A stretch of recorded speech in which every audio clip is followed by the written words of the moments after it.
दोस्तों, स्वागत है आप सभी लोगों का टीएन नर्सिंग क्लासेस के ऑनलाइन प्लेटफॉर्म पर। दोस्तों, आज अपन क्लास के अंदर बात करने वाले हैं बर्न के रिगार्डिंग जितने भी क्वेश्चंस आपके प्रीवियस ईयर के एग्जाम में आए हुए हैं या फिर अपकमिंग एग्जाम में पुटअप हो सकते हैं, तो उसके लिए हम क्लास के अंदर जितना हो सके उन क्वेश्चंस को डिस्कस करेंगे। चलिए स्टार्ट करते हैं। यदि आप चैनल पे नए हैं तो चैनल को सब्सक्राइब करना ना भूलें। चलिए स्टार्ट करते हैं। पहला क्वेश्चन आपके सामने स्क्रीन है। स्क्रीन पे first question, the nurse is assessing an 80-year-old client who has scald burn on the hands and both forearm। दोनों फोरआर्म पे, हैंड्स पे उसके बर्न है, स्काल्ड बर्न है। कैसा बर्न है? एक तरह का स्काल्ड बर्न है और first and second degree burn हुआ है उसके 10% बॉडी सरफेस एरिया पे। कितने दोस्तों? 10% बॉडी सरफेस एरिया पे। What should the nurse do first? सबसे पहले नर्स को क्या करना होगा इस केस के अंदर? पहला ऑप्शन है clean the wound with warm water. Warm water से क्लीन करना है वुंड को। सेकंड ऑप्शन है apply antibiotic cream. Third one is refer the client to a burn centre and fourth one is cover the burn with a sterile dressing. आपको क्या करना है इस सिचुएशन में?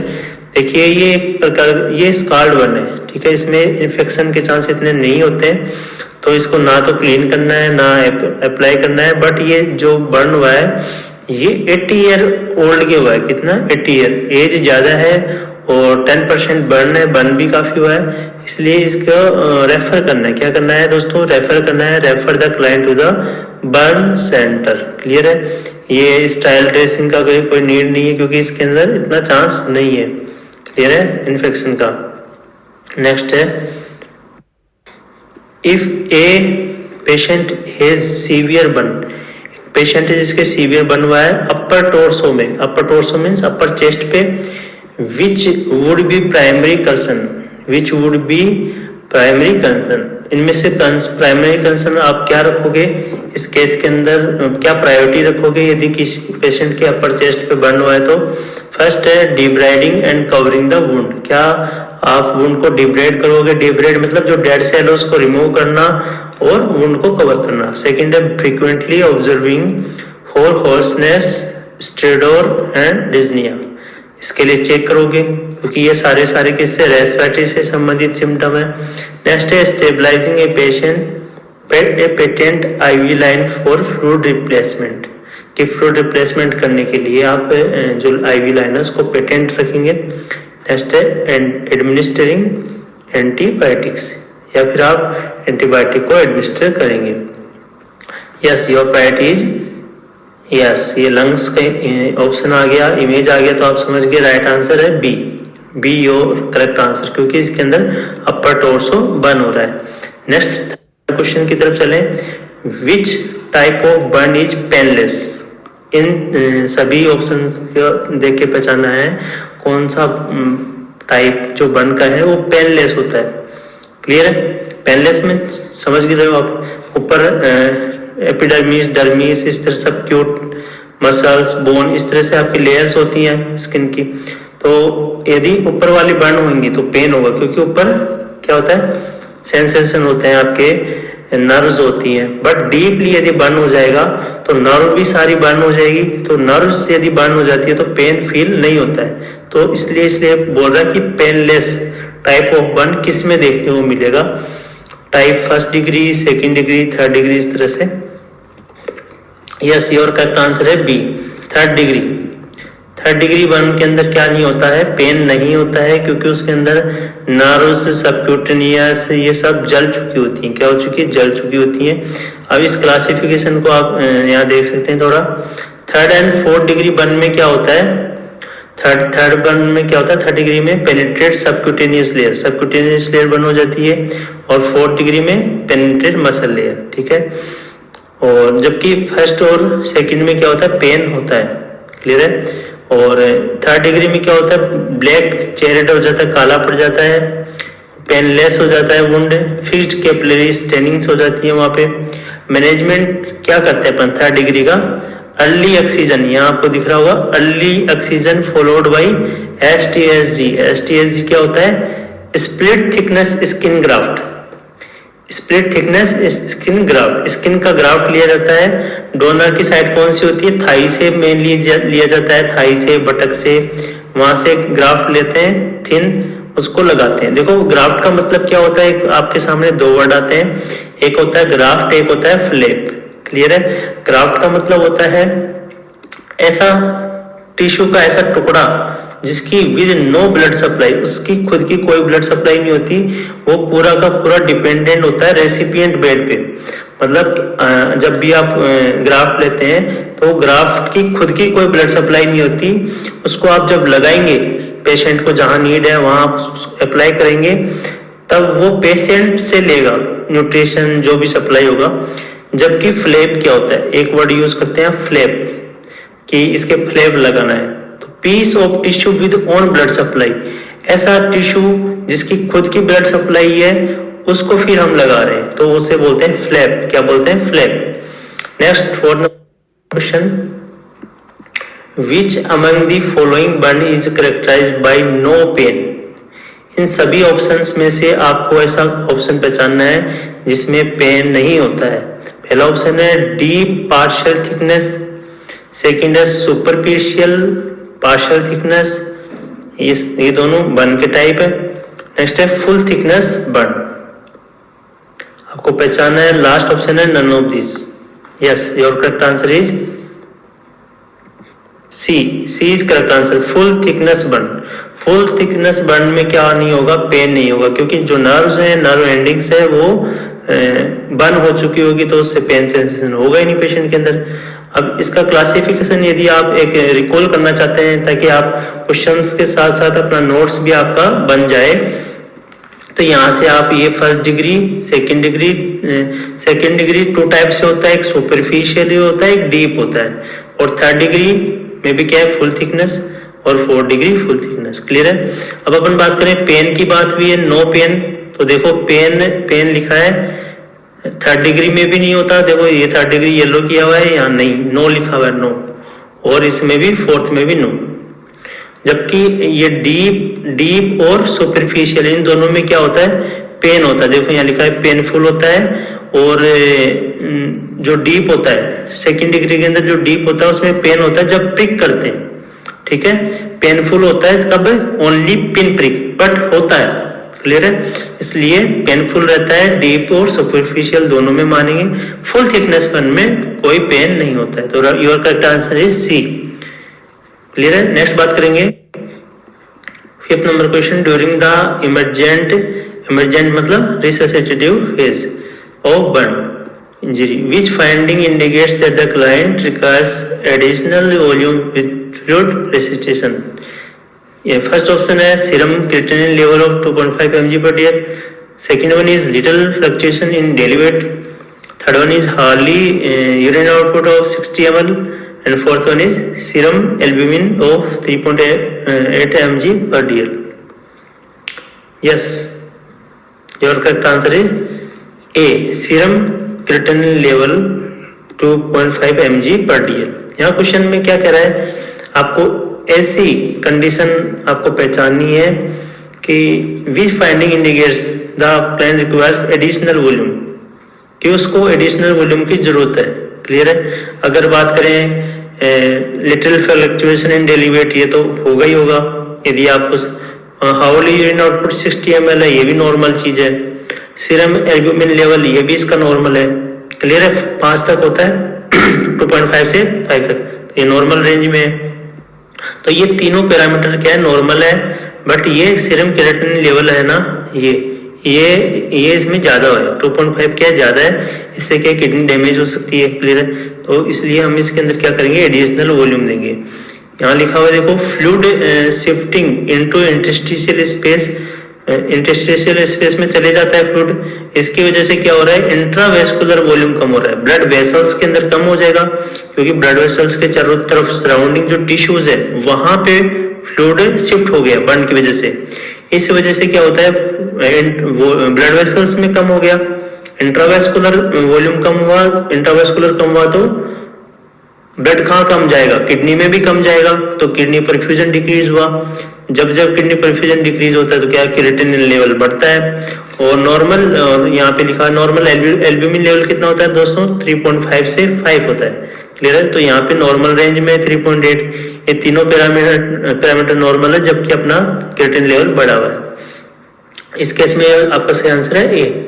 नेक्स्ट है 6 number question, a client is admitted to the hospital after sustaining burn to the chest. एक client आया hospital में आफ्टर बर्न, उसके बर्न कहाँ हुआ है, चेस्ट पे, एब्डोमेन पे, राइट आर्म पे, राइट लेग पे। ठीक है, using the rule of 9, rule of 9 आपने अच्छे से पढ़ा होगा, आई होप 3rd ईयर में आप इंटीग्यूमेंट्री पढ़ते हैं। Rule of 9, estimate what percentage of the client's body surface has been burn.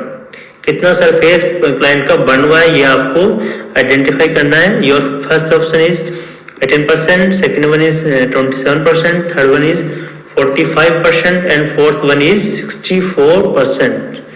Identify, पहचानो। ये इस तरह के एग्जाम में, नोटसेट एग्जाम में क्वेश्चंस जरूर आते हैं दोस्तों। आपका मेन एग्जाम आने वाला है तो आप उसके लिए अच्छे से तैयारी करें। क्लियर है, तो इसके अंदर आपको पहचानना है कि कितना परसेंट बर्न हुआ है। बर्न, शोक, ब्लड ट्रांसफ्यूजन, ये ऐसे टॉपिक हैं जहां से क्वेश्चन डेफिनेटली आने ही आने हैं। क्लियर है, तो आपको पहचानना है सही answer, yes, C is your correct answer. 45% इसका बर्न हुआ है। देख लेते हैं कैसे होता है। देखो एक फॉर्मूला और होता है रूल ऑफ 9, ये बर्न के लिए होता है। एक रूल ऑफ 9 तो ये आप इसके अंदर पढ़ने वाले हैं। एक बार्कलैंड फॉर्मूला होता है जो कि फ्लूइड के लिए होता है, फ्लूइड रिक्वायरमेंट पूरी करने के लिए पेशेंट की। तो 4 ml into kg into body surface area percentage अपन इसमें ऐसे करते हैं। ठीक है, अब बॉडी सरफेस एरिया कितना क्या बर्न हुआ है, कितना मेजर करते हैं। तो रूल ऑफ 9 अपन पढ़ते हैं बर्न के लिए। तो रूल ऑफ 9 बर्न के लिए पढ़ते हैं। तो फ्रंट की बात करें, आगे से अपनी बॉडी के फ्रंट वाले पार्ट से बात करेंगे। हेड और नेक, हेड और नेक फ्रंट, ओनली फ्रंट कितना होगा 4.5, और पीछे से भी यदि बात करें हेड और नेक कितना 4.5, दोनों 4.5, फ्रंट और बैक, टोटल कितना हो गया 9। क्लियर है। नेक्स्ट है ट्रंक की बात है। ट्रंक भी एंटीरियर और पोस्टीरियर दोनों कितना हो गया 18 और टोटल मिला के 36 हो गया। आर्म की बात करें तो हाथ आपके, आर्म अपन एंटीरियर और पोस्टीरियर। क्लियर है, तो एंटीरियर है 4.5, आपका एक हैंड। क्लियर है, ये दिख रहा है आपका एक हैंड एंटीरियर और ये पोस्टीरियर। क्लियर है, तो एंटीरियर पोस्टीरियर दोनों कितना हो गया 9 हो गया। तो दोनों हाथ कितने, 2 हैं। क्लियर है, तो कितना हो गया 9 9 18, 18%। पेरिनियम का कितना है 1%, पेरिनियल एरिया एक ही होता है तो पेरिनियल एरिया 1%। नेक्स्ट लेग्स की बात करें, लेग्स की फ्रंट का आपका एक लेग, फ्रंट से एक लेग कितना 9% और पोस्टीरियर भी 9%। क्लियर है, एक तो 1 लेग कितना हो जाएगा 18%। क्लियर है, तो टोटल लेग कितना हो जाएगा 36। क्लियर है, और आपका इसी तरह से आपका ट्रंक वाला पार्ट भी टोटल कितना है 36 और बोथ लेग्स कितना है 36। क्लियर है, बोथ आर्म्स कितने 18। इस तरह से आपको अच्छे से याद रखना है। और आपके इस क्वेश्चन में क्या दिया हुआ था, चेस्ट दिया हुआ। क्लियर है, तो यहाँ आपको इसमें ये दिया हुआ है, देखो चेस्ट कितना हो गया 18%, राइट लेग इसमें दिया हुआ है 18% हो गया, क्योंकि क्लियर है, एक लेग 1 लेग एंटीरियर पोस्ट कितना है 9 टोटल 18। क्लियर है, और आर्म की बात करें तो आर्म पूरा बनना है, यहाँ लिखा है पूरा आर्म, राइट आर्म लिखा है मतलब फुल बनना है राइट आर्म। तो राइट आर्म में भी एंटीरियर पोस्ट दोनों 4.5 9% हो गए टोटल। तो इस तरह से आपको ये रूल ऑफ 9 के क्वेश्चन कभी भी गलत नहीं करने हैं after watching this class. Next 7 number question, the nurse is caring for client का केयर करिए नर्स विद सीवियर बर्न। उसके क्या ऐसा बर्न है दोस्तों, सीवियर बर्न है। Who is receiving fluid resuscitation, उसके फ्लूइड चढ़ाया जा रहा है। Which finding indicates that the client is responding to the fluid resus. आपको क्या देख के ऐसा कौन सा आप पैरामीटर देख के ये पता कर लेंगे कि उसको वो रेस्पॉन्ड कर रहा है, फ्लूइड डोज के चढ़ा रहे हैं तो उसको इंप्रूवमेंट आ रहा है। क्लियर है? तो अब पहला ऑप्शन है pulse rate 112 beat per minute. Next है ब्लड प्रेशर 94/64 mmHg। नेक्स्ट है urine output of 30 ml per hour. Next है serum sodium level milliequivalent per litre 136 milliequivalent per litre. Yes, your correct answer is kidney का अगर image आ गया तो आप समझ गए होंगे ये रीनल सिस्टम है, यूरिनरी सिस्टम है। यस, योर करेक्ट आंसर है सी। यूरिन आउटपुट, ये अगर urine output 30 ml per hour आ रहा है, पेशेंट के फ्लूइड चढ़ा रहे हैं बर्न वाले के, इट मींस वो सही है, एडुकेट चल रहा है, सही चल रहा है पेशेंट के। ये इस तरह का क्वेश्चन इस बार एम्स के अंदर, एम्स 2024 नोट से 6 प्री के अंदर जो आपका अप्रैल 14 को 14 को आपका एग्जाम लगा, उस दिन ये क्वेश्चन इस तरह से क्वेश्चन ये आया था। ठीक है, सेम नहीं कहूंगा, इस तरह से आया था। ठीक है, नेक्स्ट है the client with a major burn injury, the client with a major burn injury receives total TPN ले रहे हैं। ठीक है, बर्न इंजरी हुआ है बहुत ज्यादा, मेजर बर्न इंजरी हुआ है, पेशेंट के टीपीएन चल रहा है। क्लियर है? नेक्स्ट है द एक्सपेक्टेड आउटकम इज, क्या आउटकम आएंगे, क्या रिजल्ट्स आएंगे जब आप टीपीएन चढ़ाओगे तो उससे क्या होगा? पहला ऑप्शन है correct water and electrolyte imbalances, कि वाटर और इलेक्ट्रोलाइट इम्बैलेंसेस है वो क्या हो जाएंगे? करेक्ट हो जाएंगे।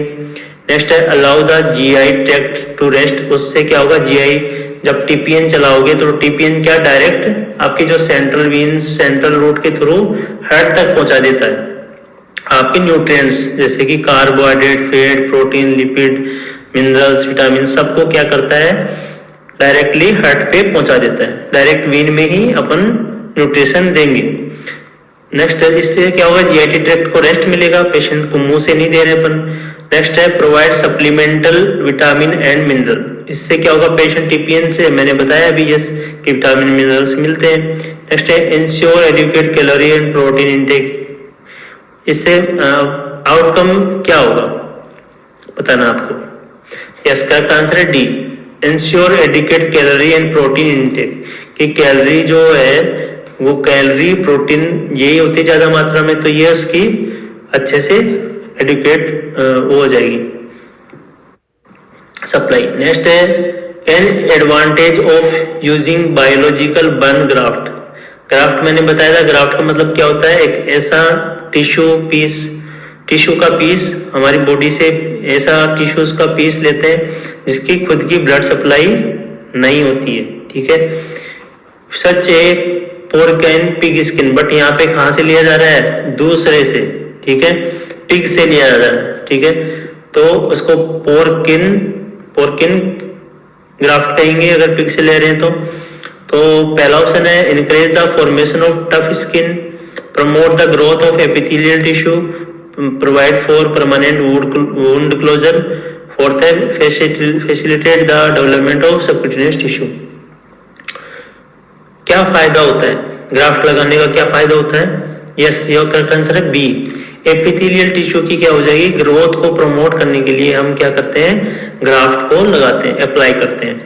नेक्स्ट बात करेंगे कि ग्राफ्ट किस तरह से होते हैं दोस्तों। यहाँ देख रहे हो आप ऑटोग्राफ्ट होता है। ऑटोग्राफ्ट पहला अपन है ऑटोग्राफ्ट, यहाँ लिखा हुआ है ऑटोग्राफ्ट। ऑटोग्राफ्ट का मतलब होता है सेम रेसिपिएंट, जैसे मेरी बॉडी है, मेरे फेस पे बर्न हुआ है तो मेरे थाई से स्किन को लेके एपिथेलियल को लेके यहाँ पे अप्लाई कर देंगे ताकि मेरा फेस मुझे खराब ना दिखे। ठीक है, मेरी जो इमेज है मेरे प्रति अच्छी रहे। ठीक है, तो ऑटोग्राफ्ट उसको कहेंगे ऑटोग्राफ्ट। ठीक है, नेक्स्ट है आइसोग्राफ्ट। आइसोग्राफ्ट मतलब आइडेंटिकल ट्विन्स, यदि अगर मेरा एक जुड़वा भाई है, ठीक है, ट्विन्स है, अगर यदि हम ट्विन्स है, मैं ट्विन्स मेरे जुड़वा भाई का यदि मैं स्किन एपिथेलियल टिश्यू लेके मेरे अपने फेस पे लगा लेता हूं, इट मींस क्या हो गया? आइसोग्राफ्ट।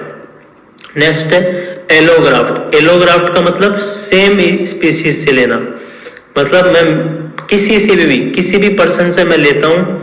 क्लियर है? कोई जरूरी नहीं है वो आइडेंटिकल ट्विन हो, बट वो मेन ह्यूमन होना चाहिए। क्या होना चाहिए? ह्यूमन होना चाहिए। मैं यदि ह्यूमन हूं तो मैं यदि ह्यूमन से यदि लेता हूं ग्राफ्ट तो उसे कहते हैं, क्या कहेंगे दोस्तों? एलोग्राफ्ट। क्या कहेंगे? एलोग्राफ्ट। और उसे होमोग्राफ्ट के नाम से भी जानते हैं। क्लियर है? यहाँ पे लिखा हुआ है ये 3rd नंबर। ये क्वेश्चन आया भी है आपके कि होमोग्राफ्ट क्या होता है? होमो और एलोग्राफ्ट एक ही होता है, इसमें सेम स्पीसीज से लिया जाता है। नेक्स्ट है, एक होता है हेट्रोग्राफ्ट और जीनोग्राफ्ट। मतलब इसमें डिफरेंट, हेट्रो मतलब डिफरेंट और जीनो मतलब एनिमल्स, डिफरेंट स्पीसीज से हम क्या करते हैं? ग्राफ्ट ले रहे हैं। यदि मैं मेरे यहाँ पे बर्न हुआ है, मैं पिग की स्किन को यहाँ पे अप्लाई कर रहा हूँ, इट मीन्स वो क्या है? जीनोग्राफ्ट और हेट्रोग्राफ्ट। कैसा ग्राफ्ट है? जीनोग्राफ्ट और हेट्रोग्राफ्ट है। नेक्स्ट है कॉनकॉर्डेंट जीनोग्राफ्ट। एक होता है, अब जीनोग्राफ्ट में भी टाइप होते हैं, कॉनकॉर्डेंट, एक डिस्कॉर्डेंट। कॉनकॉर्डेंट जीनोग्राफ्ट क्या होता है? Transplant between closely related species. जैसे कि अपन ह्यूमंस है, ह्यूमन से रिलेटेड कौन सी स्पीसीज होती है इधर? जैसे कि एप्स हो गए, मंकी हो गए, ठीक है? तो मंकी और एप्स, ठीक है, तो उनसे यदि हम लगाते हैं ग्राफ्ट तो उसे कॉनकॉर्डेंट जीनोग्राफ्ट कहते हैं। नेक्स्ट है discordant xenograft. It means other he species से आप लगा रहे हैं, ठीक है? ट्रांसप्लांट बिटवीन डिस्टेंट रिलेटेड, और वो क्या है? दूर की स्पीसीज है। जैसे कि ह्यूमन भी क्या मेमल्स होते हैं, ब्रेस्ट होते हैं ह्यूमंस के भी, ऐसे मेमल्स के जैसे कि काऊ, बफेलो, ठीक है, न्यू वर्ल्ड मंकीज, ये हो गया डिस्कॉर्डेंट जीनोग्राफ्ट, ठीक है? एक कॉनकॉर्डेंट जीनोग्राफ्ट होता है, डिस्कॉर्डेंट जीनोग्राफ्ट होता है।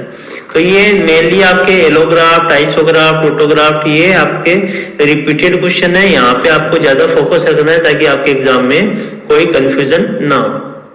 अब बात करेंगे हम्बी नाइफ क्या होता है। जब ग्राफ्ट लेते हैं तो एक इंस्ट्रूमेंट आपके एग्जाम में आता है, यूज होता है, एग्जाम में भी आएगा, तो ये इस तरह से होता है। ये यहाँ पे इसमें ब्लेड लगी होती है, तो ब्लेड से क्या होगा? ग्राफ्ट ले लेंगे। क्लियर है? तो ये हम्बी नाइफ बोलते हैं, इसको क्या बोलते हैं? हम्बी नाइफ। इस तरह से हैंडल इसमें दिया हो और ब्लेड लगी हो, क्लियर है? तो आप समझ जाना ये क्या है? हम्बी नाइफ है। नेक्स्ट है दूसरा, एक और होता है डिवाइस, डर्माटोम। क्या बोलते हैं? डर्मा मतलब स्किन, डर्माटोम। ये जो डिवाइस है ये है डर्माटोम। क्लियर है? तो ये दोनों डिवाइस का, इसमें इस डर्माटोम में यहाँ ब्लेडें लगती हैं, ब्लेड अटैच होती हैं। ये देखो अलग अलग साइज की ब्लेड है इसमें इमेज के अंदर। तो ये एक प्रकार का इलेक्ट्रॉनिक डिवाइस है डर्माटोम। क्लियर है? और आपका हम्बी नाइफ क्या है? मैनुअली है, आपको खुद को करना है। तो इस तरह से यदि यहाँ से इमेज बेस होता है ग्राफ्ट के रिगार्डिंग तो आप कर सकते हैं। और ग्राफ्ट भी दो तरह के होते हैं, तो फुल थिकनेस होता है, एक स्प्लिट थिकनेस ग्राफ्ट होता है। क्लियर है?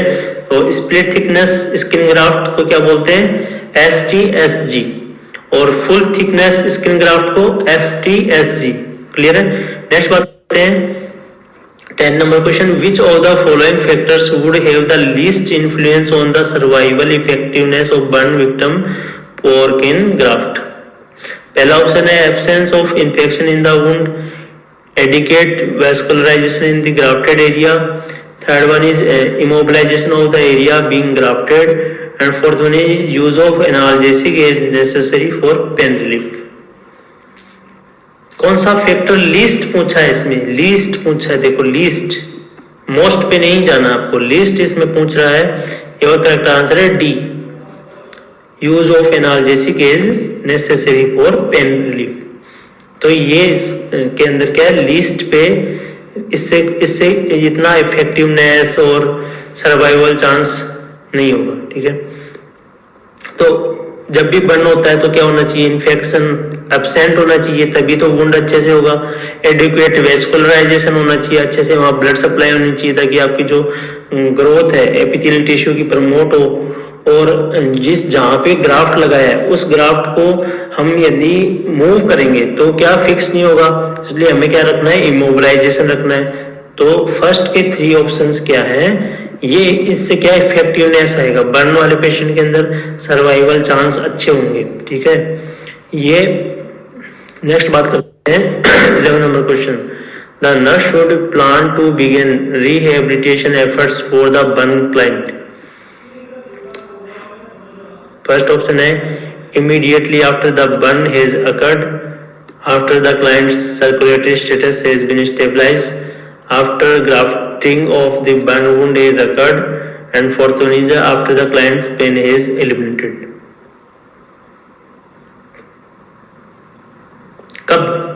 कब आप रिहेबिलिटेशन प्लान स्टार्ट करने वाले हैं? क्वेश्चन में ये पूछा जा रहा है कब आप रिहेबिलिटेशन जो एफर्ट है वह बर्न क्लाइंट के लिए आप प्लान करेंगे, स्टार्ट करेंगे। इमीडिएटली आफ्टर बर्न के तुरंत बाद। सेकंड है आफ्टर द क्लाइंट जैसे क्लाइंट का सर्कुलेटरी स्टेटस स्टेबलाइज होता है उसके बाद। नेक्स्ट है आफ्टर ग्राफ्टिंग, ग्राफ्ट करने के बाद।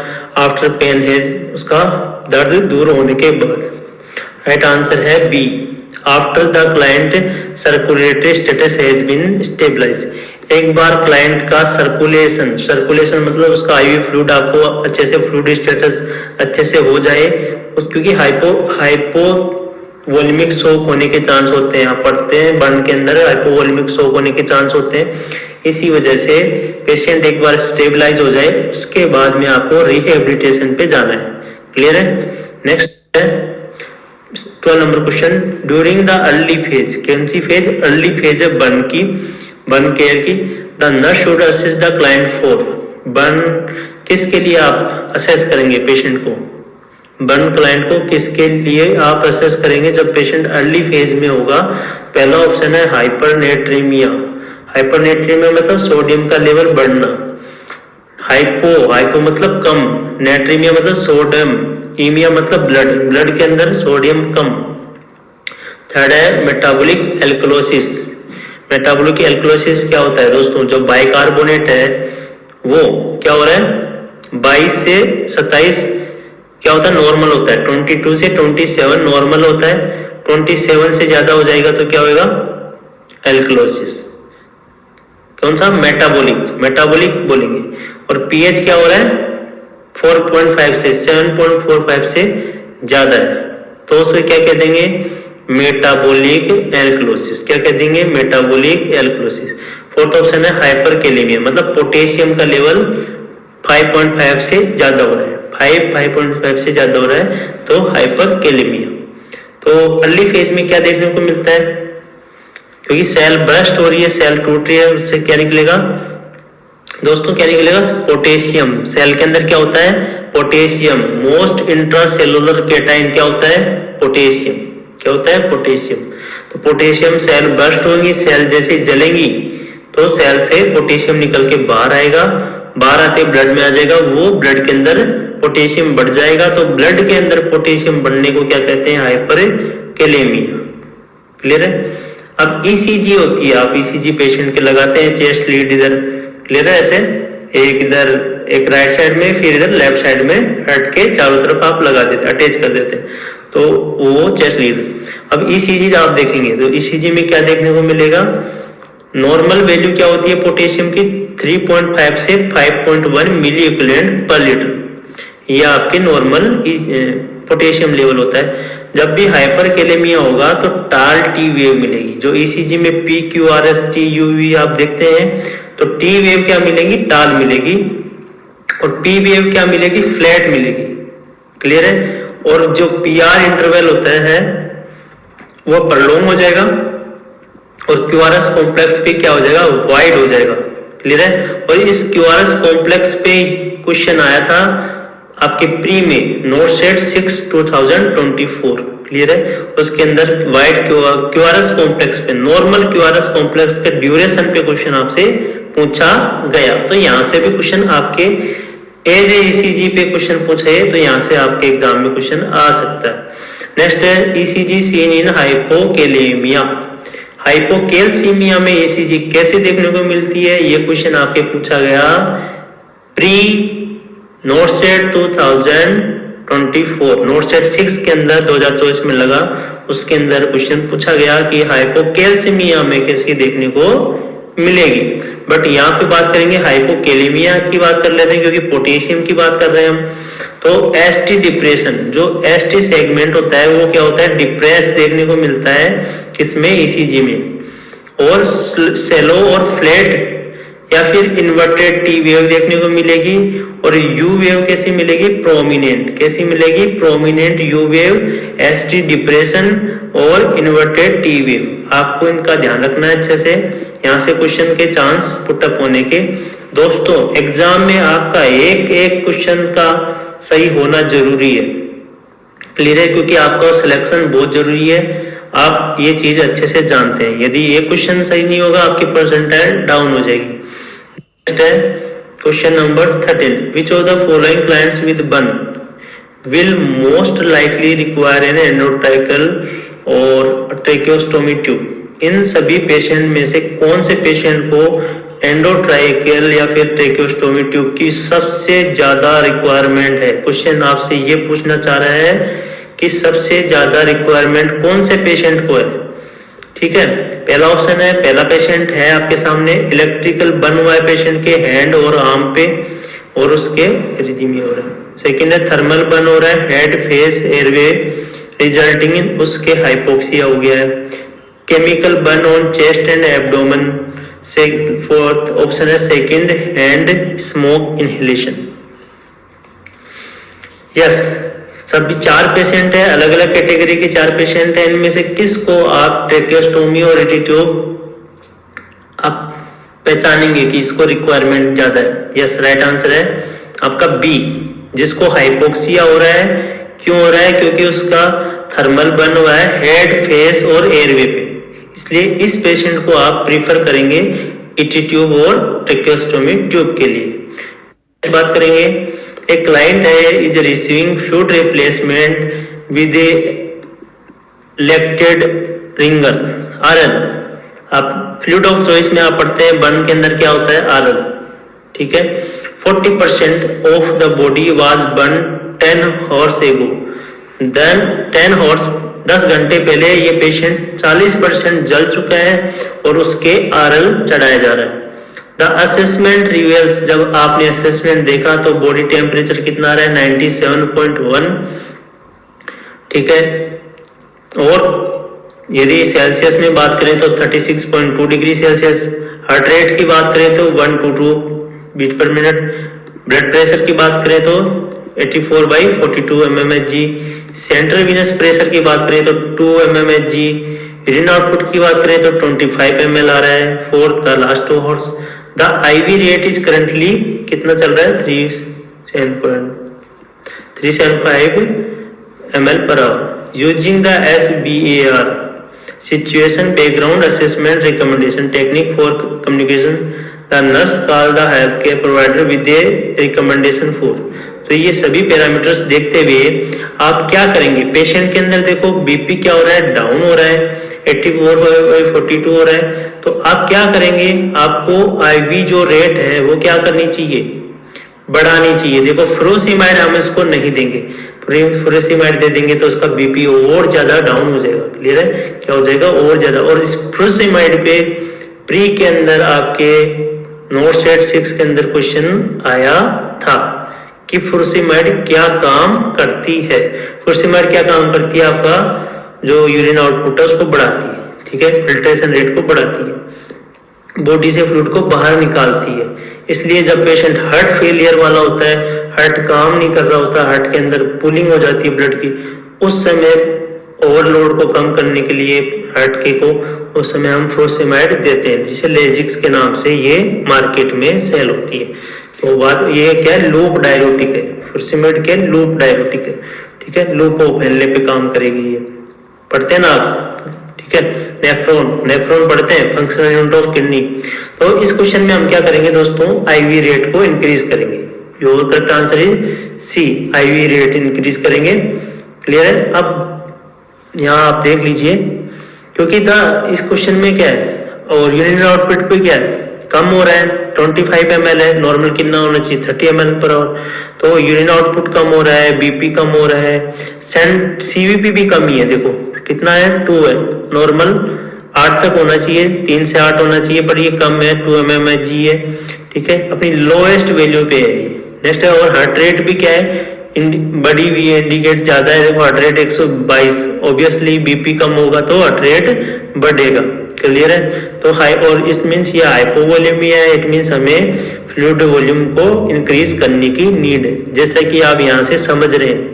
क्लियर है? तो इसी तरह से आपको एक पेशेंट को भी ट्रीट करना होता है। जब आप हॉस्पिटल में वार्ड में काम कर रहे हैं तो वहां पे इसी तरह वाइटल्स आपके सामने स्क्रीन पे होते हैं, उनको देख के आपको अपना एक्शन लेना होता है। दोस्तों, आप यदि चैनल पे नए हैं तो चैनल को लाइक सब्सक्राइब करना ना भूले। TN nursing classes, thank you so much. अपनी प्रिपरेशन को इसी तरह बनाए रखें। Thank you.